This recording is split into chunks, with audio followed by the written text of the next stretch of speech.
Okay, so we have the question x to the power 7 dot y to the power 5 is equal to x plus y to the power 12. Okay, so I already told you that this is an example of implicit function where the function is expressed as a combination of x and y. ठीक है, x एक side में isolate नहीं हो सकता और y भी एक साइड में आइसोलेट नहीं हो सकता. Therefore we consider this function as a implicit function. So very easy. अगर आप यहाँ पर डायरेक्ट प्रोडक्ट रूल लगाते हो तो भी आपका आंसर आएगा, या फिर आप लॉग की मदद लेते हो तो भी आपका आंसर आएगा. देखो ये क्वेश्चन में बात ऐसी है कि प्रोडक्ट रूल अगर लगाओगे तो थोड़ा सा लेंदी जाएगा, लेकिन आंसर सेम ही आने वाला है. ओके, आप प्रोडक्ट रूल लगाइए या फिर आप लॉग के मदद से सॉल्व करिए, one and the same thing. हम लॉग की मदद से सॉल्व करने की कोशिश करते हैं. ये क्लिक नहीं होगा इतने आसानी से, याद रखना. क्योंकि अब क्लिक इसीलिए नहीं होगा क्योंकि जो पावर है वो फंक्शन का पावर फंक्शन नहीं है, यानी ये कांस्टेंट नंबर है. और जब कभी आप कांस्टेंट नंबर देखोगे तो आपके मन में ये ख्याल आएगा कि पावर आगे और पावर एक से कम. That means we will use the formula for d d x of x to the power n. तो पावर आगे आता है, पावर एक से कम होता है, ये फॉर्मूला लगेगा, ऐसा आपका मन बोलेगा. पर थोड़ा सा कुछ हट के अगर सोचे तो ऐसा भी हो सकता है, लॉग की मदद भी ली जा सकती है. तो अभी हम लॉग की मदद से सॉल्व करेंगे एंड प्रोडक्ट रूल वाला बाद में करेंगे. ठीक है, तो बताइए, बाय टेकिंग लॉग ऑन. सबसे पहले क्या लॉग लेना है ना, तो एक साइड में लेके तो चलेगा नहीं. तो क्या करेंगे हम, by taking log on, by taking log on both side. Okay, log on both side.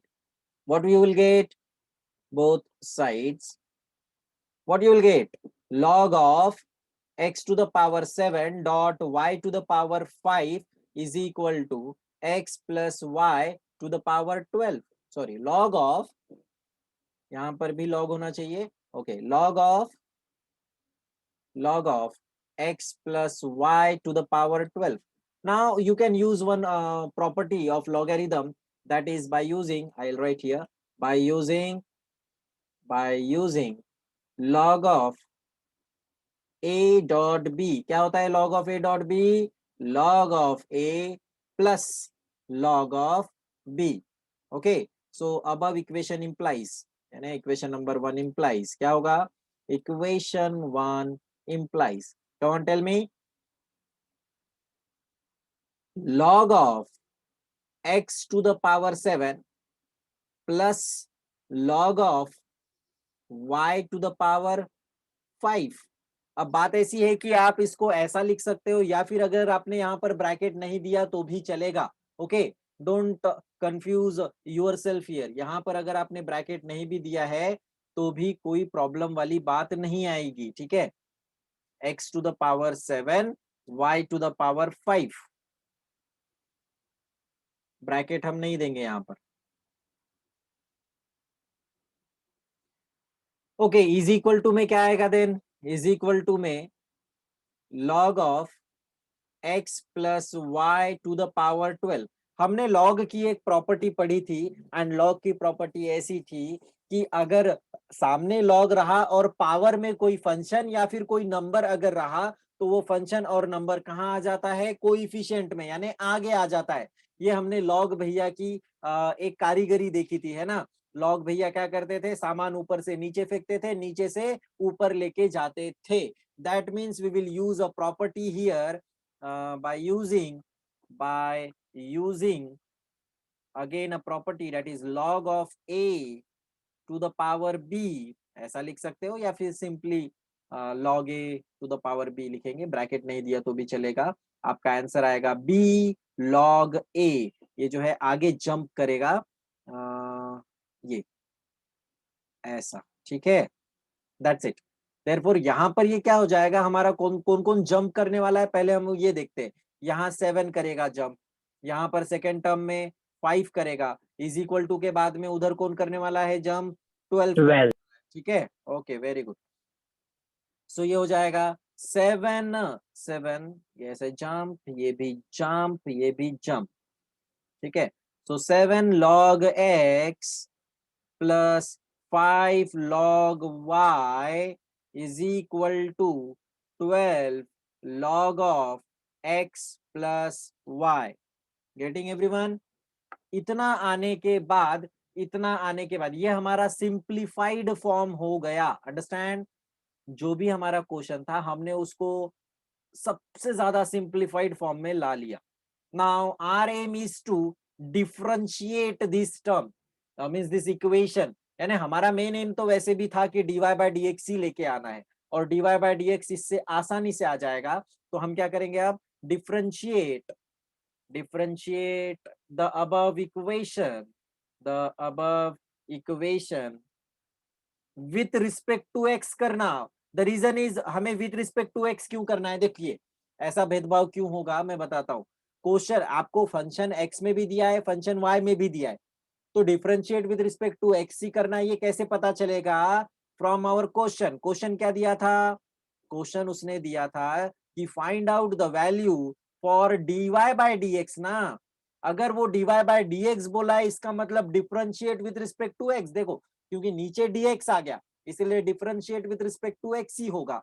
Okay, तो यहां से हमें ये पता चला कि हमें कौन से वेरिएबल के रिस्पेक्ट में डिफरेंशिएट करना है.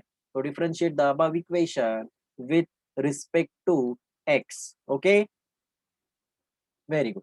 सो नाउ यहाँ पर इसे हम क्या करेंगे? y का कन्वर्जन, y तो होगा नहीं यहाँ पर, सभी तरफ है. हाँ, डायरेक्ट डायरेक्ट लगाना है. ठीक है, बोलिए.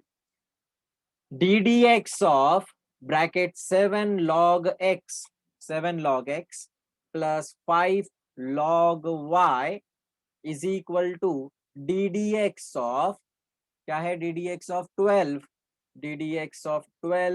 log of x plus y. Very simple. ठीक है, अब क्या होगा? एक स्लोगन हम बताए थे आपको, और वो स्लोगन ये था कि कद्दू कटेगा और सब में बटेगा. मतलब डेरिवेटिव ऐसे आपस में क्या हो जाता है? सेपरेट हो जाता है एडिशन में या सब्सट्रैक्शन में. ठीक है, ऐसे डी डी एक्स सेपरेट होगा. Then d d x separate होने के बाद हम आपको जो टर्म मिलेगी वो कुछ इस तरीके से है. 7 डी डी ए, सॉरी, आपको पहले उसके पहले कुछ और बताना चाहिए. Just a second. Okay, here we go. D d x of 7 log x. Okay, पूरा डिटेल में आंसर बता रहा हूं. ठीक है, ध्यान से सुनो. Plus d d x of 5 log y is equal to, ये तो जैसे का वैसा ही रहेगा, d d x of 12 log of x plus y. फिर आपने यहाँ पर फिर से एक प्रॉपर्टी यूज करना है. कौन सा property? By using, tell me the name of property. By using d d x of k dot f of x. That means कि अगर कोई कांस्टेंट टर्म किसी फंक्शन के साथ मल्टीप्लाई होता है तो कांस्टेंट टर्म डेरिवेटिव के बाहर निकाल सकते हो आप, because it is a constant term. ठीक है ना, कांस्टेंट टर्म डेरिवेटिव ऑपरेटर के बाहर जाती है. So you will get k dot D d x of f of x. Okay, now therefore we will get ddx of 7 constant बाहर निकला है. ddx of what? log x plus 5 ddx of what? ddx of log y is equal to 12 ddx of log of x plus y. यहाँ bracket देने की जरूरत नहीं है. log of x plus y, वो ब्रैकेट हटा दीजिए, कंफ्यूजन होगा. ठीक है, वो ddx थोड़ा पास में लिख दीजिए कि जनरेशन गैप ना लगे. ठीक है, d d x. Okay, clear. अब यहाँ पर नॉर्मली डेरिवेटिव करना है तो आपको मिलेगा 7 D d x of log x. हमने पहले ही पढ़ा था, लॉग एक्स का डेरिवेटिव होता है 1 by x plus 5 d d x of log y. Actually log x का डेरिवेटिव आपको पता है 1 by x. y is a function in x, therefore एक कंपोजिट फंक्शन में एंट्री किया तो log y का डेरिवेटिव होगा 1 अपॉन y.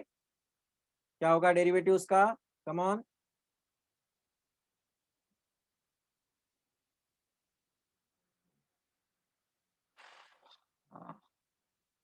टर्म कहाँ गया? गायब हो गया पूरा. फिर से लिखना पड़ेगा आई थिंक सो।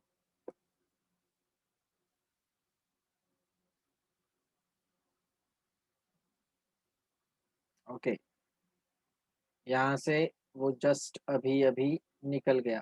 ठीक है, जस्ट लॉग ऑफ y का डेरिवेटिव होगा 1/y, 1/y, फिर से y का derivative dy by dx, because y is a function in x, therefore y is a composite function, तो y का फिर से वापस से डेरिवेटिव होगा dy by dx। Okay, is equal to 12 as it is constant बाहर, log of x plus y, log of क्या बोला है हमने, log of x plus y, ये x प्लस वाई हमारा यहाँ पर कंपोजिट फंक्शन होगा। तो फिर से क्या करेंगे हम, 1/, क्योंकि log है तो log का ही फॉर्मूला लगेगा, दैट इज 1/x वाला, तो 1/ हो जाएगा 1/x प्लस वाई, एंड फिर से d d x of x plus y. इसको सिंप्लीफाइड फॉर्म में हम लिखेंगे 7/x plus 5/y dy by dx is equal to 12/x प्लस y, ब्रैकेट दे दीजिए यहाँ पर कंफ्यूजन अवॉइड करने के लिए, और ये ddx का जो ऑपरेटर है ये पूरे ब्रैकेट में अंदर सेपरेट होगा। ओके, तो डेरिवेटिव ऑफ x होगा 1, डेरिवेटिव ऑफ x होगा 1 प्लस डेरिवेटिव ऑफ y हो जाएगा dy बाय dx। बात ऐसी है, सभी बच्चे ज्यादा से ज्यादा गलतियां कहाँ करते हैं, तो वो यहाँ पर देखो, यहाँ पर इक्वल टू साइन आया हुआ है पहले से, कुछ बच्चे ऐसे इक्वल टू साइन यहाँ स्टार्टिंग में भी लिखते हैं, तो वो गलत है। दो दो इक्वल टू साइन कैसे होने वाले हैं एक ही इक्वेशन में, दैट मीन्स आपको वहां पर मार्क नहीं मिलेंगे। ऐसे चीफ मॉडरेटर या मॉडरेटर लोग इसको काट के 0 देते हैं, तो प्लीज इसको थोड़ा सा ध्यान दीजिए। ठीक है, ये इक्वल टू साइन यहाँ पर लिखना नहीं है, कुछ भी मत लिखो तो चलेगा, ना एरो दो ना कुछ दो, ना कुछ भी नहीं देना है। ठीक है, अब बात ऐसी है कि इम्प्लिसिट फंक्शन में सबसे पहला काम क्या होता है, यानी हमें क्या करना पड़ता है, डीवाई बाय डीएक्स निकाल के लाना है। डीवाई बाय डीएक्स जो इम्प्लिसिट फंक्शन में है वो कैसे आता है, सारी डीवाई बाय डीएक्स वाली टर्म आपको एक साइड कलेक्ट करनी पड़ती है और बाकी की सारी टर्म एक साइड शिफ्ट करनी पड़ती है। इसका मतलब अभी आपके पास डीवाई बाय डीएक्स आइसोलेटेड नहीं है, क्योंकि यहाँ पर जो डीवाई बाय डीएक्स आया है आरएचएस में वो 1 के साथ एडिशन में है और 12/x प्लस वाई के साथ मल्टीप्लाई में है। तो हम क्या करेंगे, ये ब्रैकेट ओपन करके इसे 12/x प्लस वाई को अंदर ब्रैकेट में क्या करेंगे, मल्टीप्लाई करेंगे। Okay, so what you will get, 7/x plus 7/x plus 5/y, 5/y dy by dx is equal to 12/x plus y, 12/x plus y plus again क्या होगा, 12/x plus y, 12/x plus y dy by dx, dy by dx इतना आएगा। ठीक है, then अभी आपको क्या करना है, ये जो dy बाय dx वाला टर्म है उसको एक साइड कलेक्ट करना है। ठीक है, सो ऑब्वियस केस है, यहाँ पर ये जो हमारा टर्म है, यहाँ पर ये वाला term 12x dy by dx इसे हम उधर शिफ्ट कर देंगे, और ये जो दूसरा टर्म है 7/x इसको हम RHS में शिफ्ट करेंगे। दैट मीन्स देखो, फॉर मोर अंडरस्टैंडिंग मैं आपको एरोज बना के देता हूँ। सी, ये जाएगा उधर और ये इधर से जाएगा उधर, shifting, simple easy. That means आपको मिलेगा यहाँ पर, आपको मिलेगा okay 5/y, 5/y, 5/y dy by dx minus 12/x plus y again dy by dx is equal to 12/x plus y minus 7/x, 7/x, कुछ ऐसा टर्म आपको आपके सामने मिलेगा। नाउ आप क्या कर सकते हो, सिंपल है, बहुत ही आसान है। सिंपल, पहले तो इधर से एलएचएस से आपको क्या निकालना है, dy by d x common निकालना है और ये आरएचएस में क्रॉस मल्टीप्लीकेशन करना है। तो पहले हम कॉमन निकाल लेते हैं, फिर दोनों साइड में क्रॉस मल्टीप्लीकेशन एक साथ कर देंगे। ठीक है, that means dy by d x is equal to is equal to यहाँ बचेगा 5/y minus 12 upon x plus y, और इज इक्वल टू में एज इट इज लिख दीजिए, इसको एक साथ ही कर देते हैं नेक्स्ट स्टेप में, x plus y minus 7 upon x। Okay, ठीक है, चलो क्रॉस मल्टीप्लीकेशन, तो dy by dx is equal to dy by dx is equal sorry dy by dx in bracket 5x plus y minus 12y, ठीक है, upon y in bracket x plus y. ये आपको मिल गया इधर। उधर क्या मिलेगा RHS में, 12 इन ब्रैकेट x नहीं दिया तो भी चलेगा bracket, minus 7x plus y whole divided by x in bracket x plus y. Okay, getting my point. चलो अब इसको हम कैसे सॉल्व कर सकते हैं, एक चीज याद रखना, ये dy बाय dx के साथ मल्टीप्लाई में है यहाँ पर, ये ब्रैकेट अब ओपन कीजिए न्यूमरेटर वाले ब्रैकेट, तो आपको कुछ सिंप्लीफाइड फॉर्म मिलेगा, and that is nothing but dy by dx in bracket क्या मिलेगा आपको, 5x plus 5y, 5x plus 5y, 5x plus 5y minus 12y, पीछे का स्लाइड देखना पड़ेगा, 12y upon y in bracket x plus y। Okay, then is equal to में calculation करने के बाद 12x minus 7x, then 7x minus 7y। यहाँ पर भी बच्चों से गलतियां होगी, कौन सी, कि आप माइनस साइन ब्रैकेट में मल्टीप्लाई नहीं करोगे, है ना, और नीचे डिनोमिनेटर का x in bracket x plus y. एक चीज बता दूं आपको कि यहाँ पर आपने डिनोमिनेटर के ब्रैकेट को आपस में मल्टीप्लाई मत करना, बिकॉज वो आसानी से, देखो LHS RHS में x प्लस वाई आ गया, तो वो x प्लस वाई आपस में क्या हो जाएगा, कैंसल हो जाएगा, ठीक है। देखिए ये x प्लस वाई यहाँ पर डिनोमिनेटर में है और इधर भी डिनोमिनेटर में है, तो ये LHS का इधर का x प्लस वाई उधर जाके ऑब्वियस के से मल्टीप्लाई होने वाला है, तो वो आसानी से खुद ब खुद आपस में कट ही जाएगा, कैंसिल होगा, या फिर उसका आंसर 1 होता है, मैंने आपको बताया था, कैंसिल होने वाली जैसी कोई बात होती नहीं है। तो dy by dx is equal to क्या होगा, dy by dx in bracket क्या बचेगा, 5y माइनस 12y कितना हो जाता है, 5 माइनस 12 कितना होगा, 7, I think so. Okay, 5x minus 7y upon y is equal to 5x minus 7y. Switch off your mic, is equal to 5x minus 7y upon x. Okay, now you can clearly see कि आपका numerator वाला जो term है वो भी फिलहाल क्या है, सेम है, तो 5x माइनस 7y भी क्या होगा, आपस में कैंसल होगा, ठीक है, कैंसल, या फिर मैंने बोला था आपको 1 होगा। Then finally dy by dx is equal to dy by dx into 1 upon y is equal to 1 upon x आया, after shifting the term dy by dx is equal to y by x आया, and this is the final proof. Okay, hence proof, ये final proof रहेगा आपके question का। Okay, thank you everyone.